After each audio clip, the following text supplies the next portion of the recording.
10 Frugal Lessons from the Amish. Amish people and communities are unique in many ways. To most outsiders, they're known mostly as soft-spoken people who live a simple life, don't use electricity and don't drive cars. They've also had just enough bad press to make some people wary. No matter what your opinion of their beliefs, the traditional Amish lifestyle offers some financial advantages that anyone might consider adopting. Obviously, some adjustments involve sacrifices and commitments that not everyone is going to want to make, but the principles can still help you find ways to save. Here are some lessons to be learned from these plain people. Sometimes need really means want. Most people cultivate a sense of need for things they could live without. Since most aren't driven by a culture that abhors amenities, it can take a financial crisis to help a person realize what he or she can give up. How many times have you said, or heard said something like, a person has to have some comforts to justify that second television, or a luxury car, or something similar? If saving money is your goal, take a look around and figure out what the real necessities are. Simple is good. In many ways, the things we spend extra money on either complicate our lives or end up costing more in the long run. A self-propelled lawnmower doesn't cut grass any better, it's just easier and has more moving parts to replace. A brisk hike in the fresh air is just as effective as that 30-minute stroll on an expensive treadmill, and you'll enjoy it more. Manual hedge clippers are half as expensive as electric, less noisy, and give your arms some exercise. Grow your own. I know, not everyone can raise livestock or big crops, but most of us can grow a few vegetables or herbs, even if they're of the miniature, indoor variety. You'll save some money and get better tasting, healthier produce, too.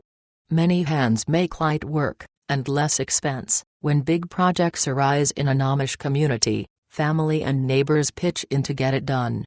Granted, if you live in the city, a barn raising is pretty much out of the question, but that doesn't mean that family and friends can't pitch in to mend that back fence or build a deck. Building codes in most cities will allow a homeowner to do their own home improvements and employ someone to help. You'll need a permit for most work, and there will be inspections, but if you can't afford a contractor, some free meals and maybe a case of beer might go a long way toward paying your friends.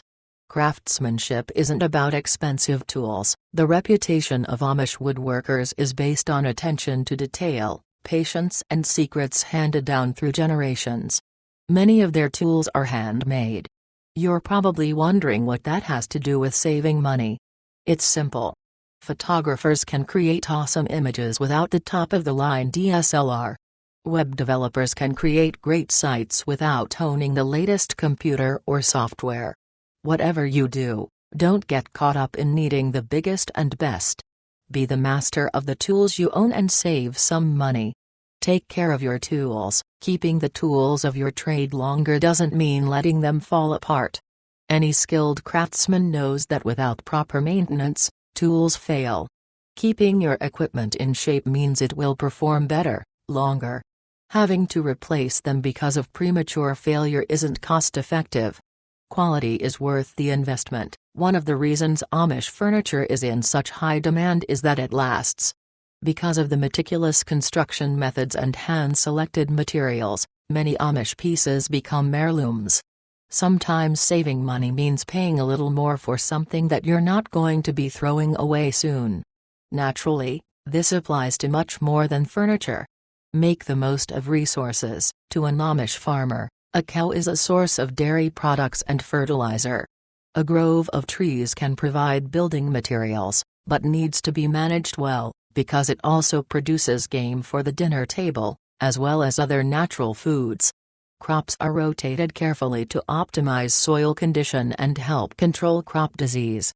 Careful resource management helps Amish communities sustain themselves with little help from the outside. We can all save money by learning to manage, recycle, and repurpose what we have. Get the most out of what you have. Those horse-drawn prams the Amish are so well known for are also handed down, and repaired or reconditioned many times over.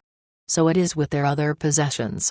The basic principle is that if something serves its purpose, it doesn't need to be replaced.